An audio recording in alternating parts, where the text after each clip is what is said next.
Hello, everyone, and welcome back to a very late Star Wars Stuff podcast. My name is David. Well, and I am Kyle. David has been kind enough to let me join him on his Andor reaction special. These 3-hour arcs need to start a little earlier, my friend. Yeah, that's one thing they kind of maybe should have accounted for, started it maybe an hour earlier. Maybe 8 that would have o'clock made a Eastern difference. is a fine time. I'm just saying. Yeah, Kyle is East Coast. I'm, of course, Central. So for me right now, it is 10:46 p.m. We're, of course, reacting to episodes 4, 5, and 6 of season 2 of Andor. And Kyle, what did you think? We got 3 episodes, 50 plus minutes long.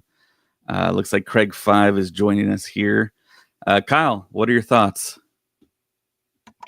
Very interesting. A lot of setup in these episodes. I thought we'd get a little bit more moving, but setting up a lot of things. Obviously, the third episode probably had the most action of any of the episodes, but there's a lot of intrigue going on. And yes, I think some of our characters are headed for a very bad ending very soon. Um, it's getting dark really quick on this show. We were talking about this on the pre-show from what happened in episodes 1, 2, and 3, and I think they're ratcheting it up even more. We got to see some familiar faces from season 1 return, one for a very short visit, but I'm loving the intrigue of what's going on, the spy games that are happening, how they are setting things up, and everybody is just moving.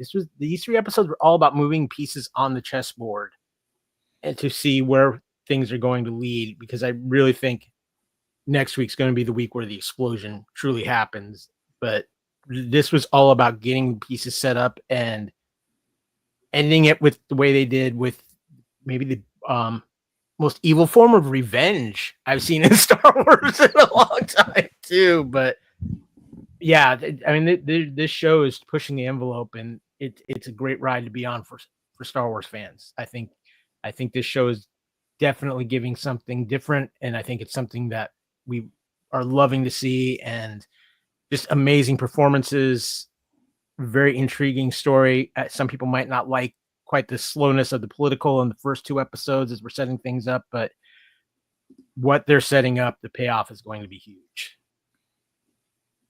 Yeah, it feels like there's going to be a little bit of setup every night we watch these block of 3 episodes, because it's a new year, it's a year later, and they kind of have to set up what's going on. And the third episode is like the finale of the block, and that's going to be the payoff. And yeah, they started off again with the BBY portion of it. And this was BBY 3, of course. And I'm trying to remember all the way back to the first images of the first episode there. Colin, what were your thoughts on that very first episode there? Oh, geez, man. That was 2 hours ago, David. Yeah. Yeah, 3 hours almost. So I'm still stuck at that ending. Wow. Yeah. That ending was. Yeah. I can't stay on very long because I do have to open up in the morning, but I just wanted to give my quick thoughts of just some of the main factors. Let's talk about the cameo of Bail Organa, because the rumors were true. Yes, they were true. But the thing is, though, I didn't think the cameo was very necessary. It didn't help the plot at all. I agree, unless they're going to have him a lot more prominent in the next week, where I don't know if I want to make it feel awkward for next week, is what I'm saying. But I agree. As if it's just for tonight, it was completely pointless. Yeah, it was unnecessary. It really was. But I think there's got to be more of a payoff. You can't. So you're not going to have that character for just that. Right. That's my point. And I've got the quote of what was said about Jimmy Smits not being in it. From Tony Gilroy, he said the scheduling didn't work out. We really tried hard, but he wasn't available and couldn't make it. Bringing back legacy characters is really complicated. It's very expensive. It's very who's working when. A lot of effort went into it, but we just couldn't work it out So what is it? It's too scheduling wise. expensive? I mean, what? Why even bring up Right. expense if it's not relevant? If he couldn't make it work for the timing, then why even bring up the expense? Well, and I I don't- believe Jimmy's on a new TV show too, Well- and I think that might have been filming while this was going Yeah. on as well. Yeah, I mean, you're getting paid as an actor, so you got to take the job that pays you more. Essentially, I'm pretty sure Jimmy Smits is like one of the main characters on another show that he's filming. So he loves Star Wars. We were there in Anaheim. He was on stage. He was very excited. super hyped. Yeah, very excited. He loves it. He loves the fact that he is Princess Leia's dad. So Yeah. I mean, I'm pretty sure it kind of killed him not to be in it. But if you're gonna get a replacement, the other guy in line is Benjamin Bratt. He's the other like Latino actor right after Jimmy Smits, I think. And I think he actually got replaced on NYPD Blue back in the day as well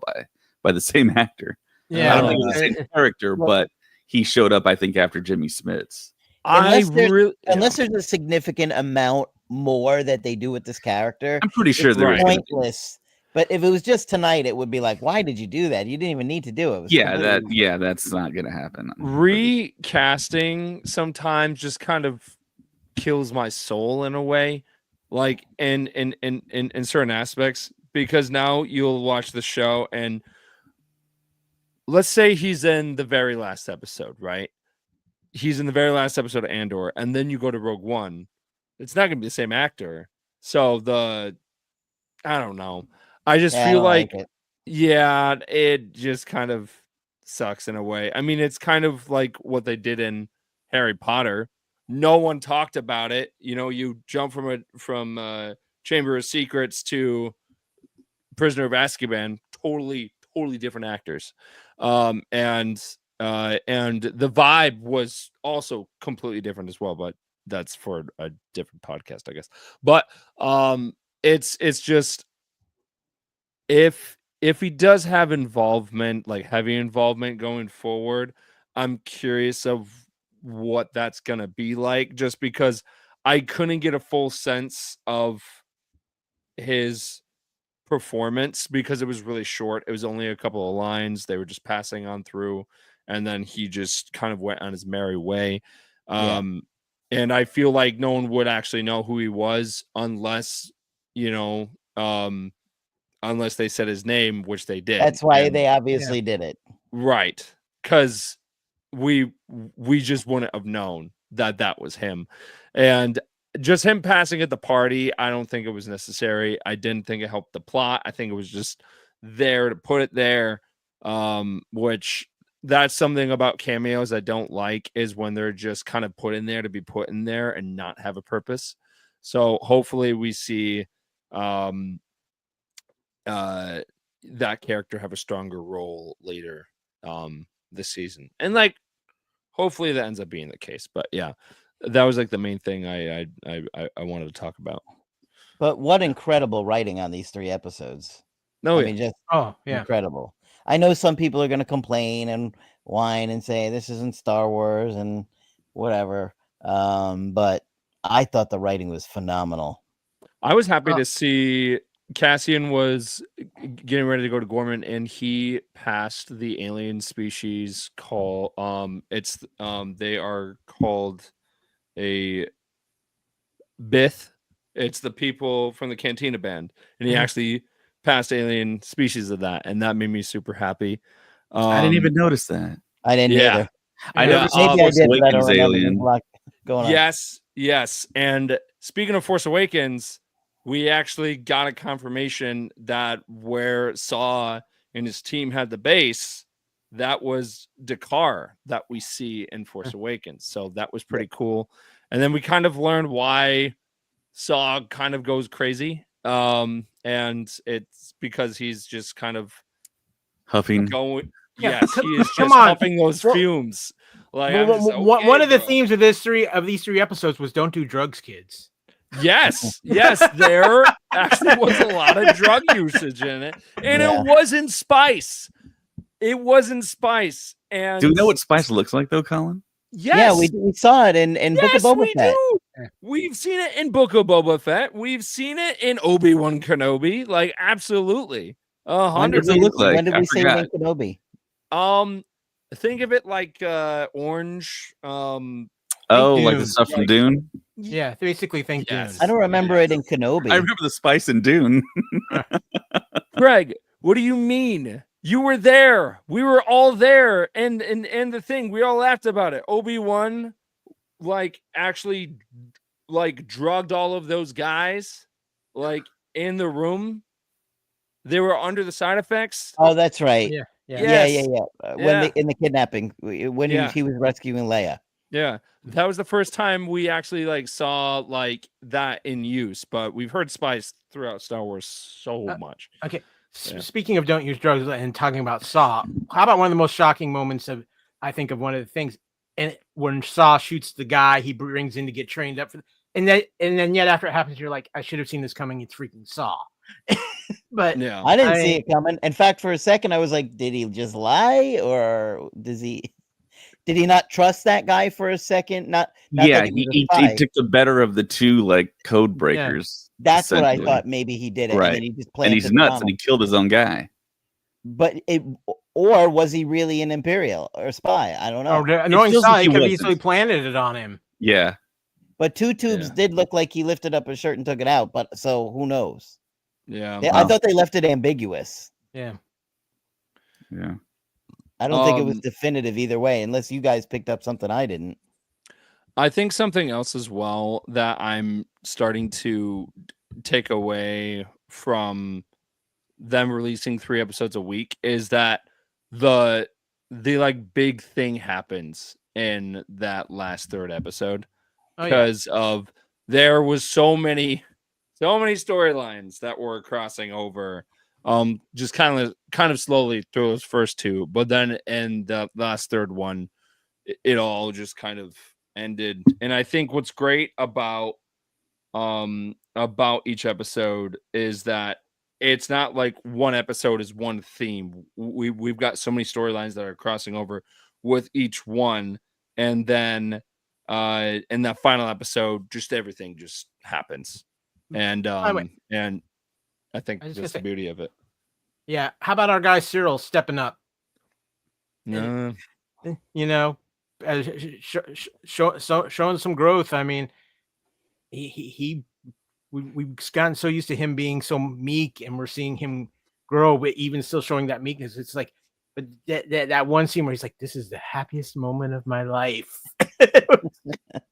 And she's like, I'm happy to see you happy. Yeah. Yes, I think here's Turn my off the lights. yeah. Here's my prediction is that because he is going to be kept in the dark, at one point he will discover it, and then maybe he might join the Rebel Alliance. I think he'll be very distraught with Deidre. He'll feel betrayed, and then he'll turn sides. What does that look like exactly? I don't know, because he just straight up hated Cassian. So Yeah. I don't know like of how long he would be part of the rebellion. I could see him getting killed off like super quick. And then also, you know, we did lose someone from season 1. I wasn't expecting that. Feels like we're gonna lose someone every Yeah. night. You know, feels like we Yeah. should have a bingo card for that almost. Yeah. Game of Thrones. Yeah. So it's just Well, you know, I think it's gonna kind of be like Rogue One, where very few Yeah. people survive. Like Cassian thought- might be the only as far as the main characters. Cassian and Mom might be the only real survivors of the main cast by the time it's all said I mean, and done. I could see like Mon Mothma's husband and kid surviving. I don't know. I got a feeling that they'll end up dying in some way. I have no idea like why I'm thinking that, but I think it's besides the Gorman massacre, something else has to happen in order for her to like really get passionate about leaving the Empire. Because I think if you're gonna leave, you know, the Senate and something that you're really passionate about, something really personal has to happen to you. And you know, and as much as she is for the cause, I think she's gonna hide her, you know, her personal stuff that's going on with her and kind of shield that and use the Gorman Massacre as her way of leaving the Empire. Because think about it.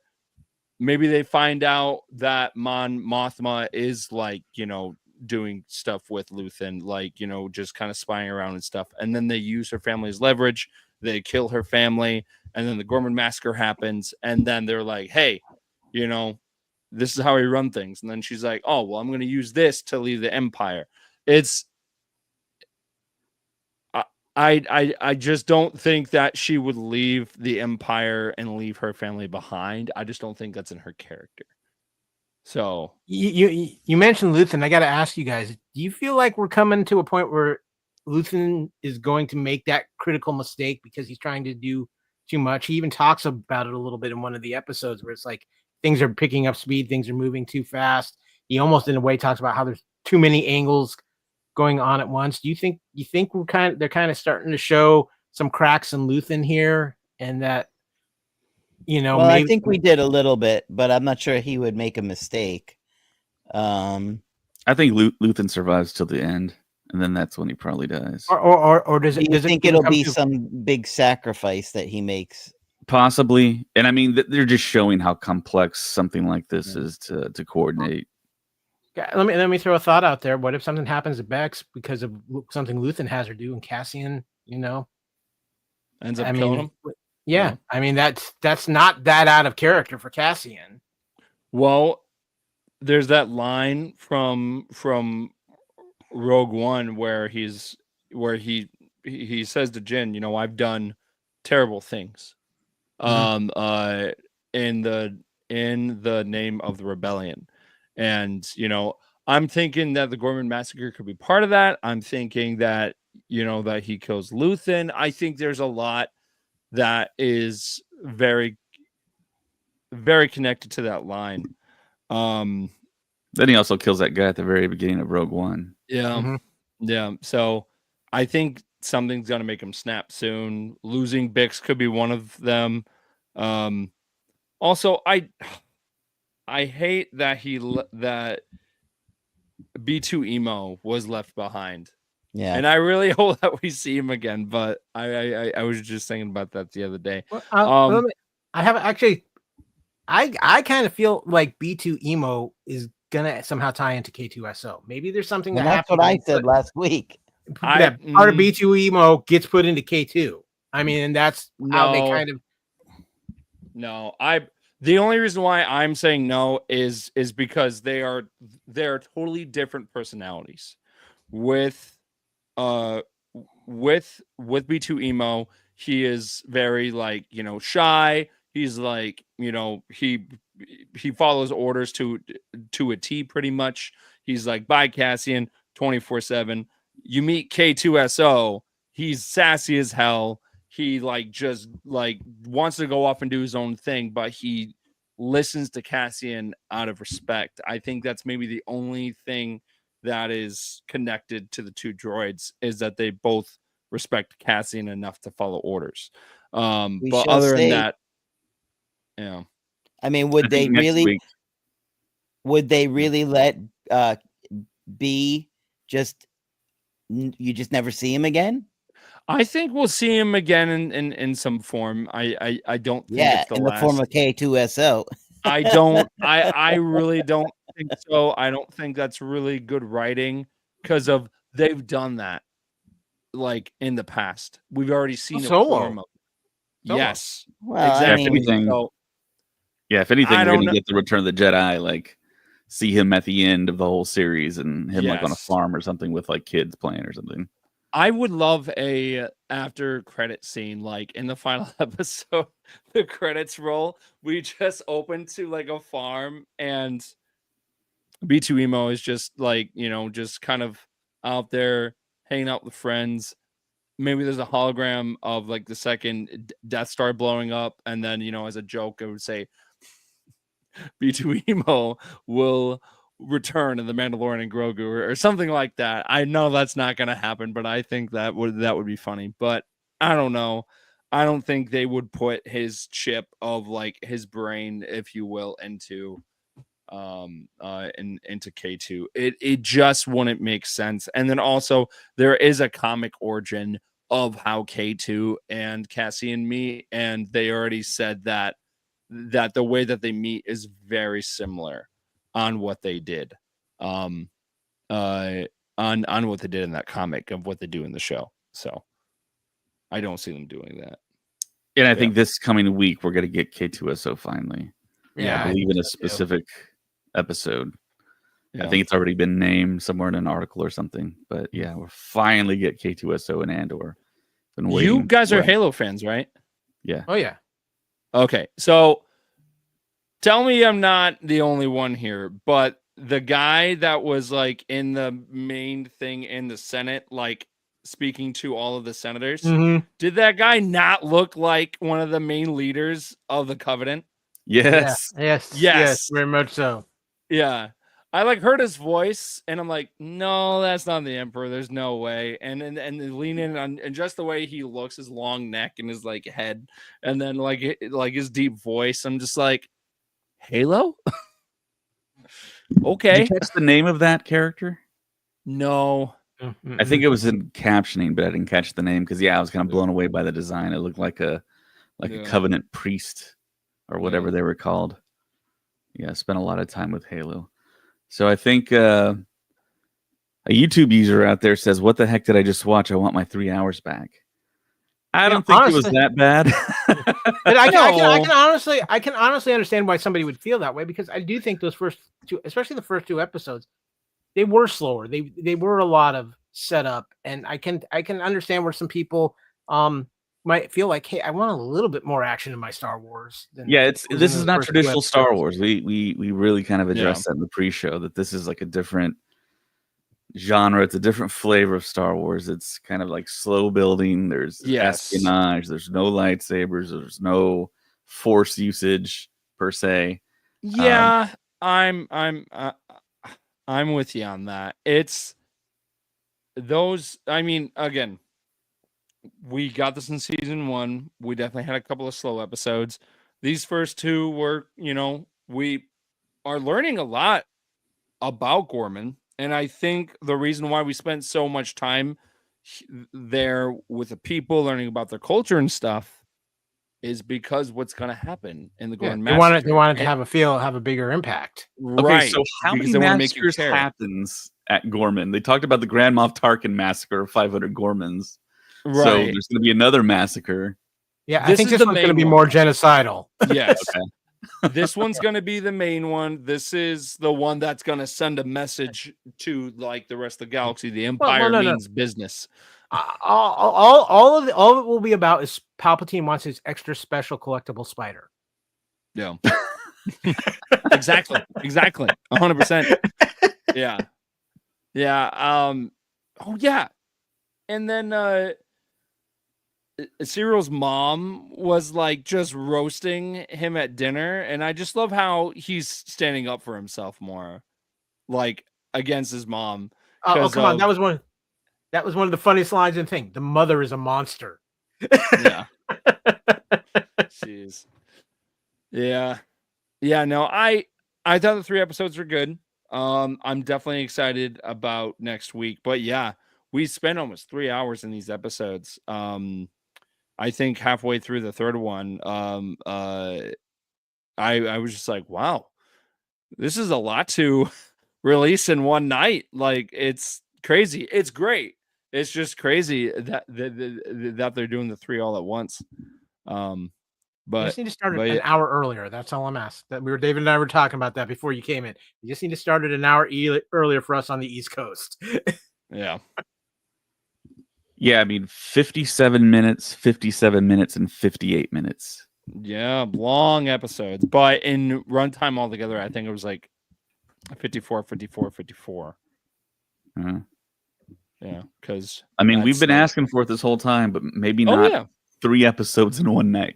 Because, that is a lot. But, I mean, so what do you guys think about this format? I mean, would you rather have this and get a shot of 3 episodes all at once?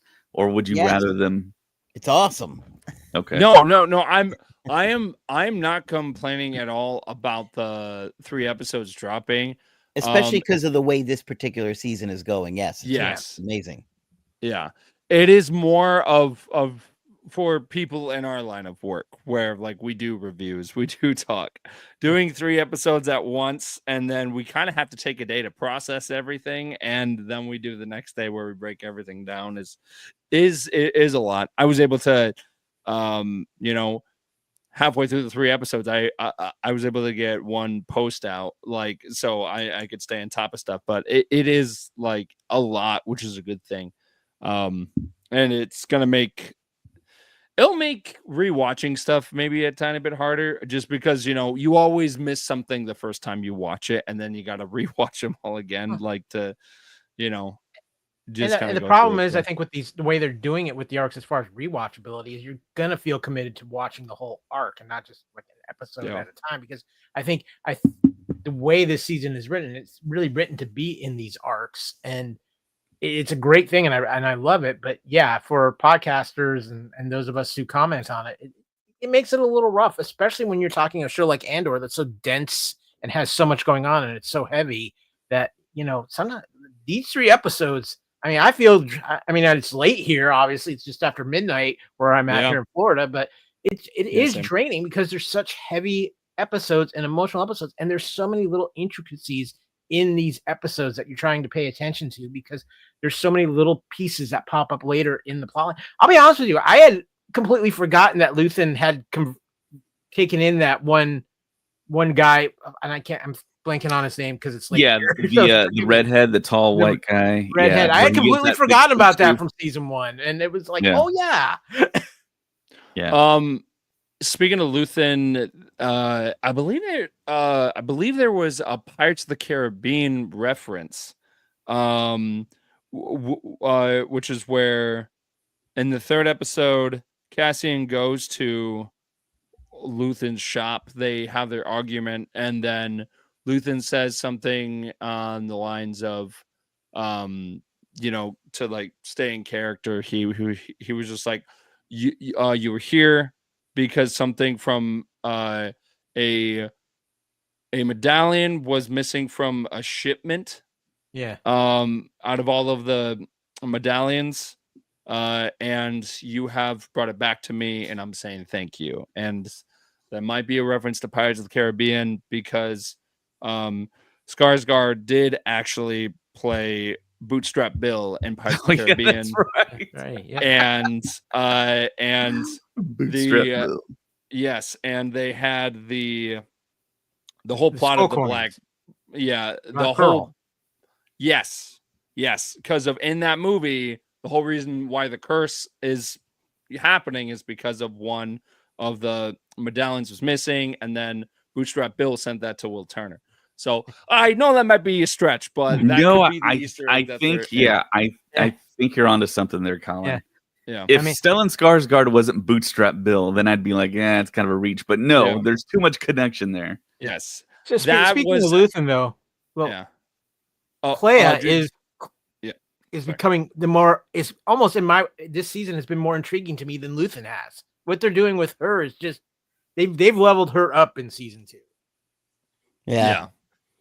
She's had more of a role. I've been having Wi-Fi internet issues. It keeps dropping here, just to let you know. So I just wanted to let you guys know, if you subscribe to our Patreon, David could give me money to pay for better internet to help you people. More Palpatine. Oh boy. Yeah, I think the Empire is affecting your connection there. It's blocking your comms because he made fun of the Emperor there early in the pre-show. The blockade is up. Yes. Oh man. A communication what is the communication invasion? Wait, I can't get a line. Your house is about to be invaded. A communication disruption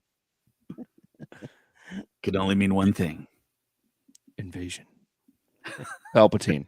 We're Seal Bill. Bad internet connection. Yeah. Oh boy. But if you could join our Patreon today, I could get reliable internet services. You just live I just need to live in a different area of Florida because I've got great internet right now. I don't know what's happening. It's usually pretty strong, but sometimes I have issues. Weather, just plain weather, Mother Nature. It's always Mother Nature's fault. There you go. Yeah. So overall, I'm gonna rate this second arc.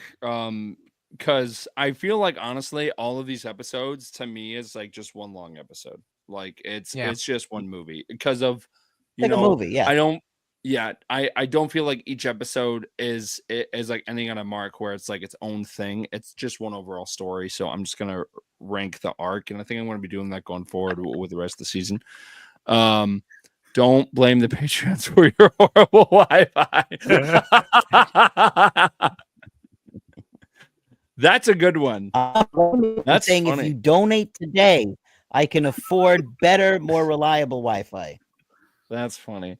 But yeah, so I'm gonna rank this arc a 7 out of 10. And man, I don't want to say this, but I honestly think that one thing is killing me is the Bail Organa cameo. That like really kind of threw me off. I don't think it should, Colin. He's going to be back in other stuff, and they just Craig said. Craig has the best theory. They put him in so it's not jarring when he's like a main guy going in the storyline. I think that's. You're gonna have too much Senate stuff happening for him not to be involved. Yeah, later in this series. I don't like them recasting it, though. I will say that. Yes, that's my thing. Well, I mean, if Jimmy Smits is not available, I mean, well, he's available. Right. If he's alive and kicking, he's available. Maybe they could have mentioned him, like when they go to Yavin. Maybe we could have seen like the behind of him passing or something like that, where maybe him and Mon Mothma are like talking in the distance, something in the lines of that. It's just when you do a recasting of he's important, of an important character that is a very big part of the rebellion, it just kind of not kills the illusion. It just kind of, it doesn't kill the story. It takes you out of it. It does. It takes you out of it. And do we need to call Terrence Howard about all this? I think the actor that they chose is great, but Jimmy Smits crushed that character. He did a great job with it, and not having him being part of it is a huge bummer. And having another actor play that character in live action, it kind of takes me out of it. It took me out of the moment when he was talking to Mon Mothma. I kind of made a face where we're just like, how dare you stand where he stood? Like because of it's just Jimmy Smits played Bail Organa in such a beautiful and graceful way, and it just, I don't know, it just stinks.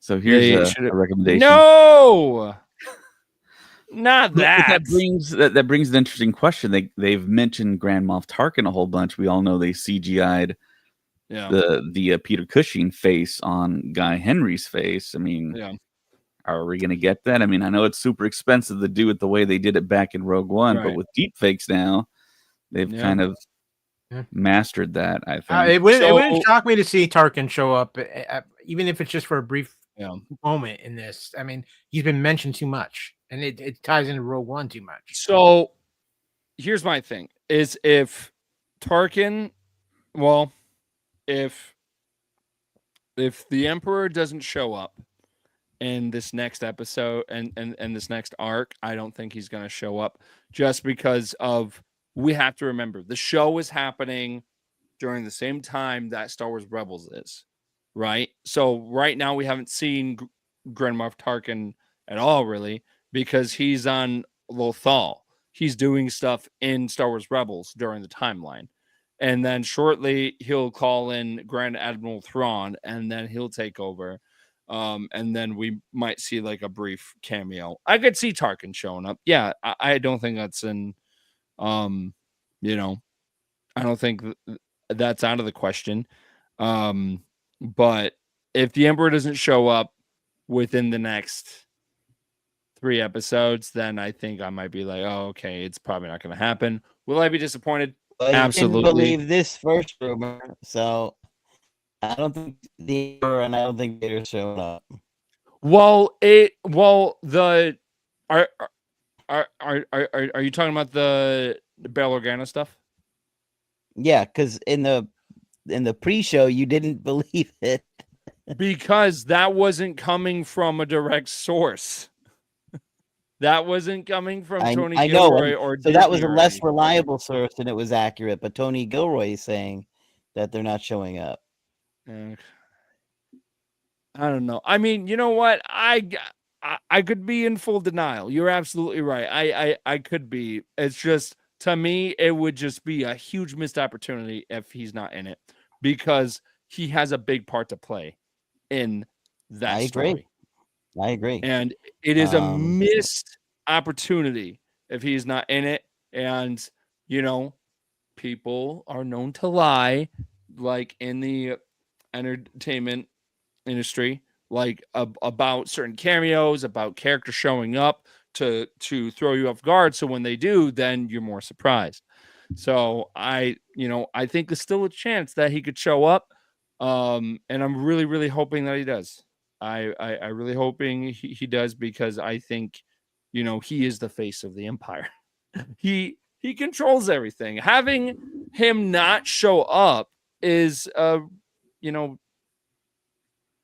it's a mistake of not having him show up, because he is the face of the Empire. He is what Luthen, Andor, Mon Mothma, all of them are fighting against.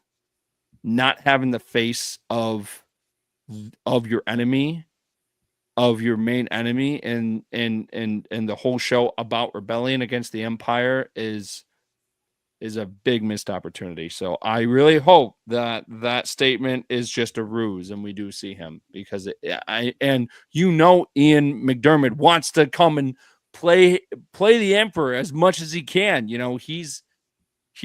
campaigns for it all the time. That's why we saw that quick thing in Obi-Wan Kenobi of when he talked to Vader, because he wants every chance that he gets to play that character. So why not do that? So yeah. I just don't think it's happening, but I would like it to. I think it'd be great if they could, but I don't know. I just don't think it's going to happen. No. But I mean, what about what we're getting? I mean, we're talking about like those things, but like what we're actually getting. This storyline was written so well. The characters feel very flushed out. Yep. Their motives. I just think they're incredible stories. And I don't know how you get it a 7. I think a 7 is really low. It's a C. Yeah. And it's Book of the Boba moves Fett. on the What's so intriguing is, and like I talked about earlier, it's the moves on the chessboard here too. You've got the Empire letting these rebels on basically steal because they want them to feel like they can accomplish something. So when they take them down, it's even harder on them and breaks their spirit. And it's just everybody's trying to stay one step ahead of each other, and it's how they're writing it, and with the characters being so fleshed out like they are, it just makes it. That's what pulls you in on this show, and that makes it intriguing to watch, because you're everybody feels like they're thinking 5 steps ahead, but who's actually taking the right steps. And I think that's what one of the most intriguing things about the show is, because even though we know where it's going, we're still not quite sure which direction the path to get to that spot is going to go. And I think that's one of the more intriguing things about it. Right. So are we all on the same page here? So the Empire wants there to be a coup on Gorman so they could take out the Gormans. They want to make it look like the Empire is the good guys. Right. Okay. And then the mineral or whatever is that the Rhydonium as well, or is that something else? I think it's the Rhydonium. I think it's it is the Calcite something or other, isn't it? Calcite, right. Yeah, the Calcite. Yeah. So what does that do for the Empire? I think it's going to power the Death Star. Right. Okay. So it's the fuel to power the Death Star, but it also requires kyber crystals for the laser. Yeah. Okay. All right. That's what it seems like to me. Yeah. No. Well, guys, I hate to say it, but my calc height's running a little low. I got to be up in about 6 hours for work. So Yep. it's a pleasure to see everybody. Just real quick, my rating on these episodes of Andor, I'm giving it an 8 out of 10 on this. I think the best is still yet to come. I'm really excited for what we I got. agree. I think next week's episodes will probably be like the episodes to like watch. I think those will be the most impactful.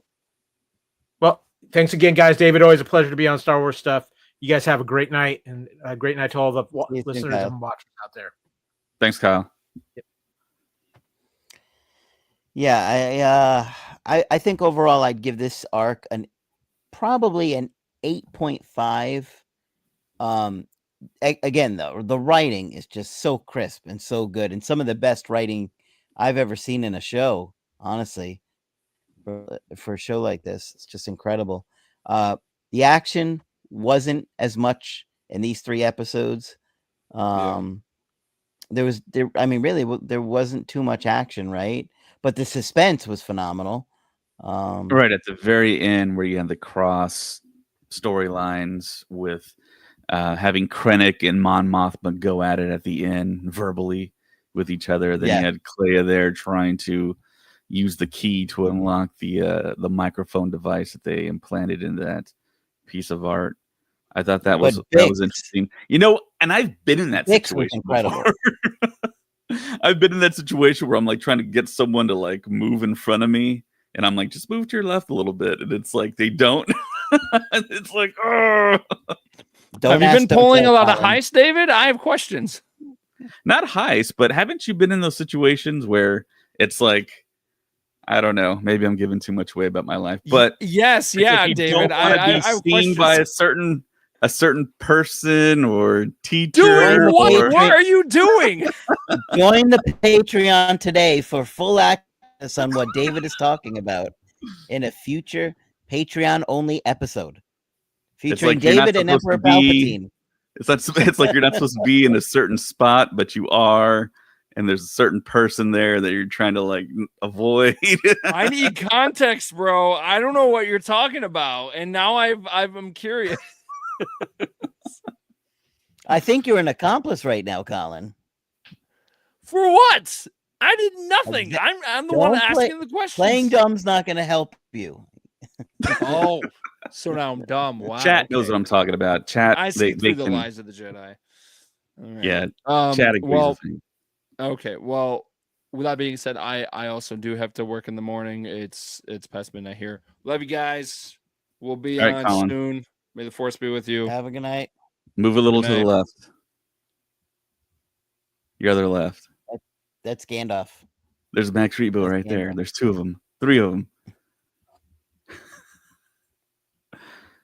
And here we have Gandalf, so it's just the 3 of us now. You have Gandalf. Oh, your cat. So yeah, we did get also a little bit of closure with Bix's storyline with the whole kind of PTSD. Well, I love that because Andor went to him and said, "Fix this," and he did. He did. He said, "You want me? You want my blood? Then you fix this." And he sent her on the mission to kill the interrogator. Yeah. What was his name? They had his name in closed captioning, but I don't remember it. Gorst. Was it Gorst? I'm not sure. But yeah, put the headphones on. The whole torture that she went through in season 1. Man, wow. Chef's that was kiss. awful. It was beautiful. Yeah, it was great.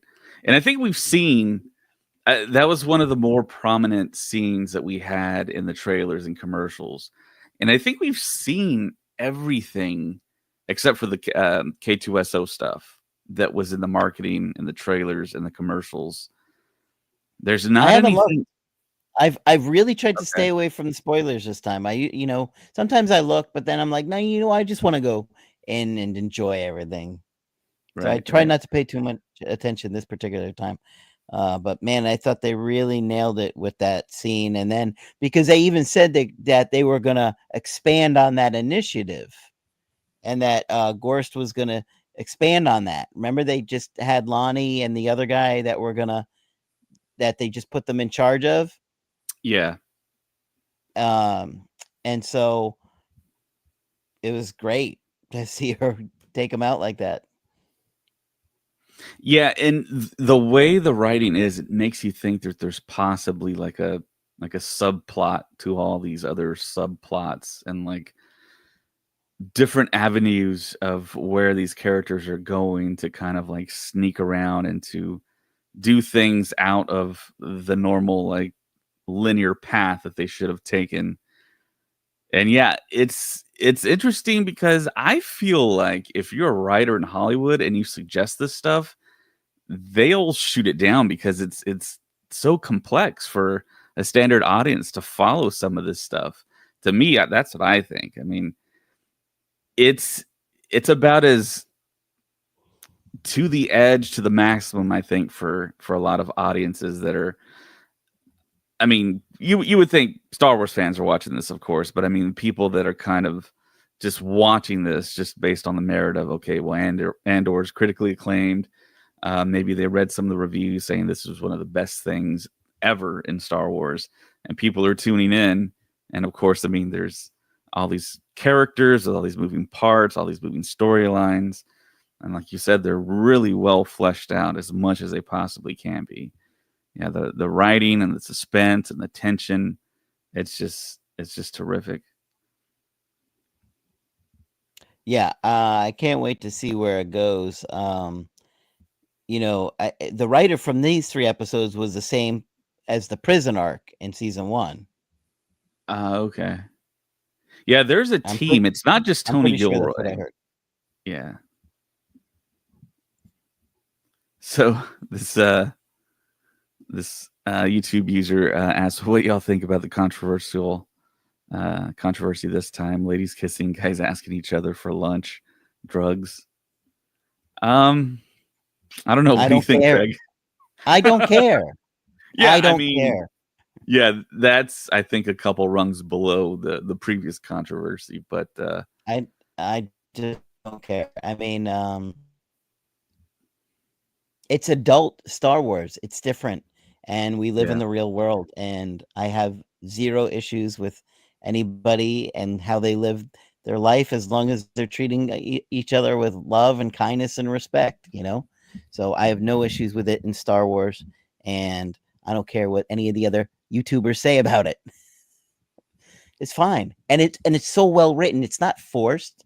It doesn't feel, sometimes people get upset. They feel like it's forced or pushed in there and stuff like that. I know people had a lot of problems with the Acolyte, but how are you going to say that with a show so well written with characters that are so well developed? I'm fine with it. As long as it's great writing, great stories, I don't care. Some people may not. I don't mind. I loved it. Yeah, other than Saw Gerrera, seeing him kind of inhale the Rhydonium fumes, and then of course, it explains how many. Yeah, I mean, the dude was like messed up and horrible, and right. Wow, what a surprising way to explain why he's like that. Right, why he needed the. I thought it was going to be because of an explosion. Right, I think that's what we all thought, and I was going to ask you, what other connective tissue did you catch in these 3 episodes? I mean, we talked about Dakar being the Force Awakens base, of course, and of course Saw's entire crew, 2 tubes, the twins, and we saw that one kind of like Wampa-looking alien. Yeah. Mm-hmm. I can't think of his name. I actually have his figure like right behind me, right in front of me. Is it a hot toy or is it like a?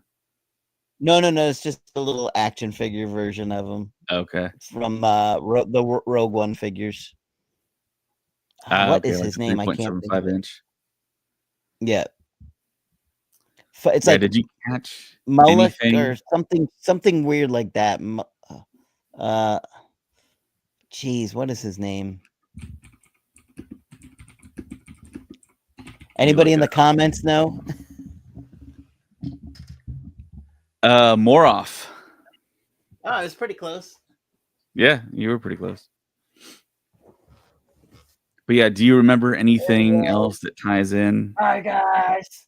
Hi. Yeah, You're a little pixelated right now, though. How's it going?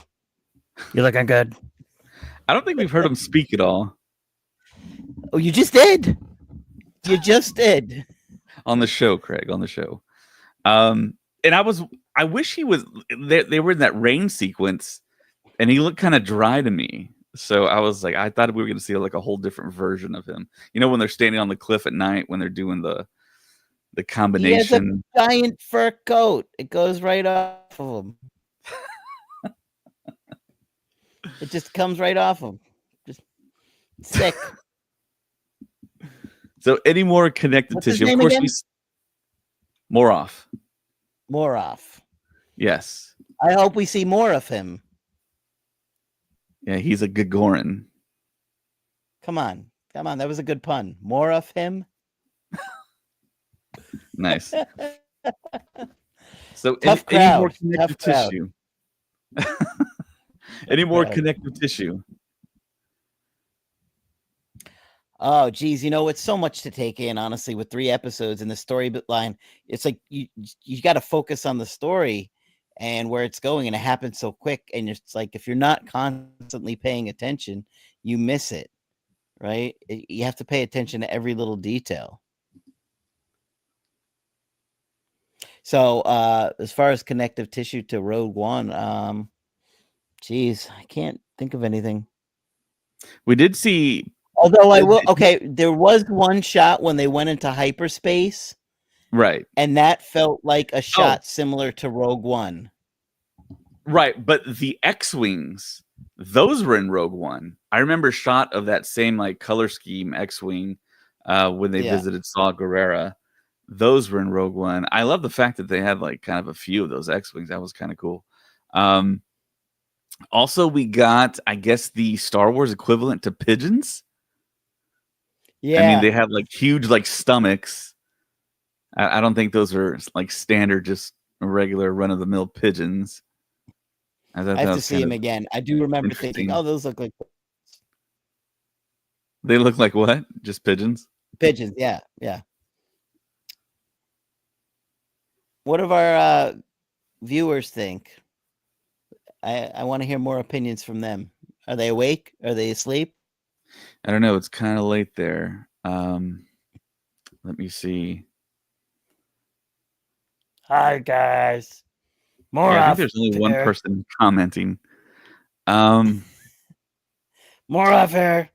More off's helping. So yeah, I'm browsing through I'm going through the episode here.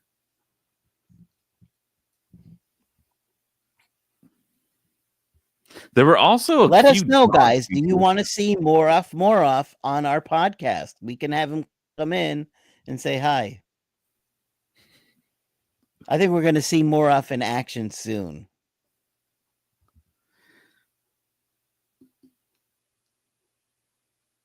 You know, I think that one character actor, does he look familiar to you? The guy on Gorman, kind of the leader, the older guy. I think he was in a certain Quentin Tarantino movie. He didn't look familiar to me. He looked familiar to me. You could be right. I'm not good with remembering actors. So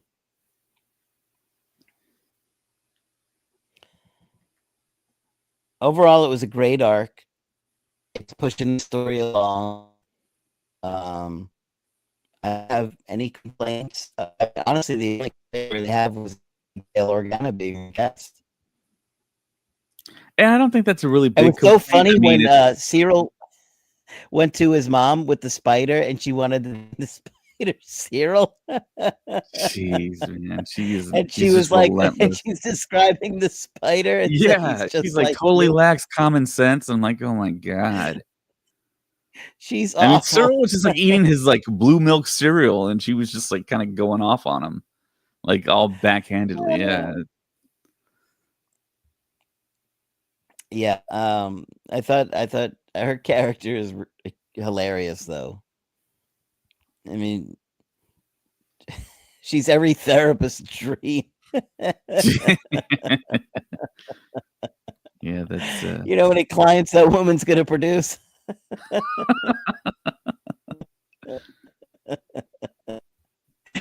I'm kidding, but at the same time, it's true.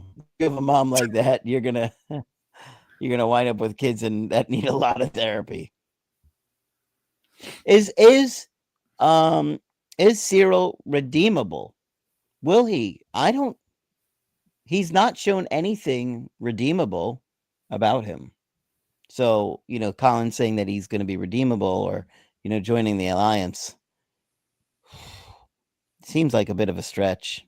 But well, Vader got redeemed in the end, right? Yeah, true. I mean, if Vader could get redeemed, I think Cyril could get redeemed. But I mean, yeah, if Well, he for finds out, yeah, he's not going to survive, right? So he'd have to sacrifice himself. it feels like that's coming. Yeah, I don't So think what any of would he these people make it out sacrifice? alive. What would he sacrifice himself for? Certainly not his mother. It feels like only Maybe it's like a cancellation of him and Dedra. Maybe at the very end, Dedra kind of betrays Cyril, and accompanied by him dies in the finding out. massacre because of it. Maybe not the massacre, but I mean something else, something in the last 3 episodes, possibly. Oh man, what if Cyril dies killing his mom? That'd be something. How would that happen? Well, I mean, there's possibility for anything, really. I mean, she walks in on something, just like tonight's episode. Cinta got shot accidentally. I mean, collateral damage. I mean, could be anything. Yeah, that's true. I mean, yeah, we could possibly see. I mean, I think everything's on the table. I mean, with Tony Gilroy writing Andor and this flavor of Star Wars, I think I love it. I wouldn't put anything past it. But yeah, we are. I love mean, it. I wish he would keep doing more. Yeah. Sadly, he won't. But you know what? Maybe we'll be able to keep some of these writers because the writing, Tony obviously hasn't written everything, but maybe we could keep. I can totally see that, them advertising a new series or movie from the writers of Andor, and everyone's just like, oh yeah, it's gonna be gritty. The next Star Wars TV show, I know what will be. You know what it'll be. More off.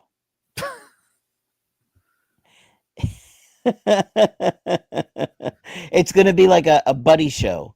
It's going to be like Perfect Strangers. It'll be like Moroff and that little other character that shoots the gun in Rogue One. He's like, he's like a monkey or something. Oh yeah, yeah. It's going to be a buddy show. Moroff and the monkey. And that monkey alien had a name too, didn't he? It did. But I can't think of the name of it. Biston. The Moroff and Biston buddy show. It'll be like a lot of like a funny, like Perfect Strangers kind of intro, and it'll be all these hilarious clips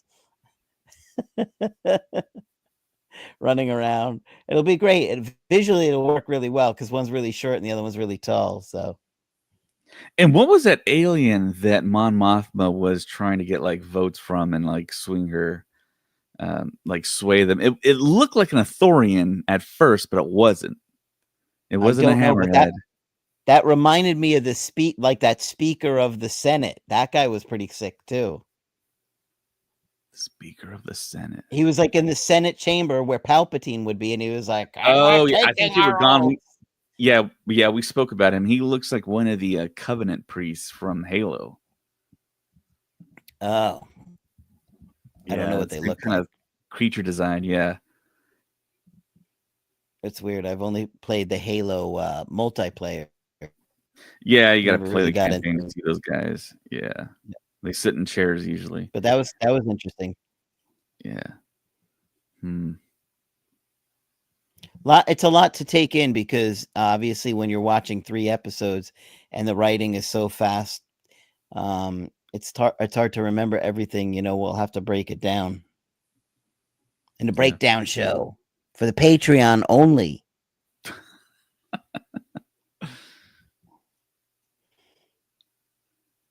So yeah, anything else you want to talk about these last 3 episodes, Greg? Well, we got 6 episodes left. Yep.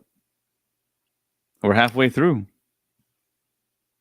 I mean, I will say, okay, it'll be interesting because the Gorman stuff will be next week. So it'll be weird that it'll be a year later than what just happened tonight. Like it takes a full year from what happened tonight for the next big attack to happen. It doesn't seem like it should take that long, but I guess we'll find out why.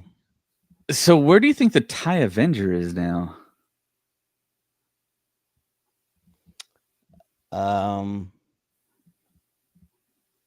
Good question.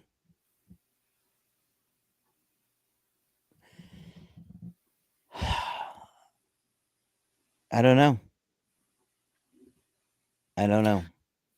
I saw a theory that makes a lot of sense. Do you think we're going to see like a big space battle in like the final 3 episodes? And Luthen's ship will be in it, and maybe that TIE Avenger. I believe we're going to get Admiral Raddus from Rogue One at some point as well, and of course he's all about the space battles. I'm hoping for that. That was really one of the highlights of Rogue One, and to see Raddus back in action, something I don't think anyone ever thought we'd see again. But I was saying somebody had a pretty good theory about the TIE Avenger. The fact that Cassian stole that prototype, the TIE Avenger, they're thinking it was the only prototype, so the Empire couldn't make more of them. Therefore, that's why we saw just the standard TIEs. Sure. In, I mean, in A that's New what I Hope. was thinking. Yeah. Yeah. That's what I was But thinking where is it? too. Where did they Good park question. Where do they And park it? they pulled it from an old PC game. I think the TIE Fighter video game, and I think I might have it. Maybe it's on Yavin right now.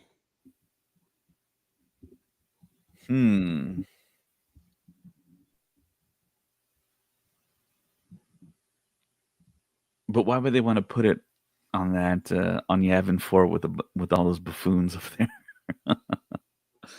Well, there's a base there. But do you think it's a base right now though? Because to me it's just like temples, and then they just kind of retro fitted them as a base. That was always my thought. I don't know. I'm not sure. I think we'll probably see it again though, the TIE Avenger. Bring it all the way back around. 4 years later. I mean, think about it. Like we had, things that happened to Bix get wrapped up in season 2, and we saw a little bit of, that in the first couple episodes where she was getting worse. So why have something like the TIE Avenger not come back? I mean, you would think they would have had it destroyed or something if we weren't gonna see it again. Yeah. And then we got a cameo of Luthen Rail's Hallcraft again. Cassian took a little ride in it. And that was one of the cooler. Remember that sequence from season 1 where he was being pulled by one of those the dish tractor beam, and then he shot like shards of metal at it and got released. Oh yeah. And I love that shit. The lasers on the side and basically lightsabers. Yeah, that was awesome. Yeah, we got a cameo from that tonight. But yeah. I don't think Luthen is ever going to get caught by the Empire. I think it's going to be self-sacrifice or maybe someone else's mistake that takes him out. I mean, he's such a smart, wise. Yeah. Very super strategic, always one move ahead. As careful as he can possibly be. So we're gonna do a breakdown show, right? I don't know. We weren't able to do one for the first 3 episodes because everyone seemed to be pretty busy with different things. And it's just hard scheduling everyone at the same time. Yep. Well, Yeah. let me know. Yeah, It's for getting sure. pretty late here. It's almost 1. And I think we covered a lot. Yeah, we did. I had another buddy that was going to join, but I guess he's not. He might not even be finished with the episode. But yeah, we're trying to do this as fast as possible after everyone watches the first 3 episodes. So yeah, I just want to thank everyone that joined. Thank everyone in chat. It looks like it's just Zach from Japan in chat tonight. But yeah, it's super late. We have a lot of people watching us, which is cool. But yeah, we might do another Thanks for show. watching. I'm sorry? I said just thanks for watching us. Oh. For people that are staying up so late with us. I didn't realize we still had a lot of watchers right now. Yeah, there's a lot of people watching us right now, more than usual. Both of you, from the bottom of my heart. If you want to see more of us, They're starting to drop, Craig. We're losing them. But yeah, definitely we might do an Easter egg episode. But I don't know, as far as a breakdown, I don't know. Well, you let me know. This weekend is May 4th. I got something happening on that Sunday. Also, Kyle mentioned that he's going to do a review of the new Thunderbolts movie that's coming out. I might join him for that, but I am going to Hollywood Studios this week. Let me think. What's tomorrow? Wednesday? Tomorrow. Yes. We're going to Hollywood Studios tomorrow because the May the 4th is already blacked out. So I'll be celebrating a little bit early. I'll go get a nice treat at Oga's. Nice. And that's how I'll celebrate. I mean, I saw Revenge of the Sith in theaters last Friday. Yeah, I saw it too. I saw it with one of our Patreon members, actually, Adam. Is that what they paid for? The Patreon, you get to go see a movie with David? Is that on one of the tiers? I think I think he's the closest to us as far as Patreon members go. Yeah, and yeah, I got to see the introduction from Hayden. I hadn't seen it on the big screen in like 20 years. So that's crazy. You really hadn't seen it in 20 years? It's so weird. On the big screen. David, none of us have seen it on the big screen in 20 years. Well, although, I mean, you could do private parties, which I have done.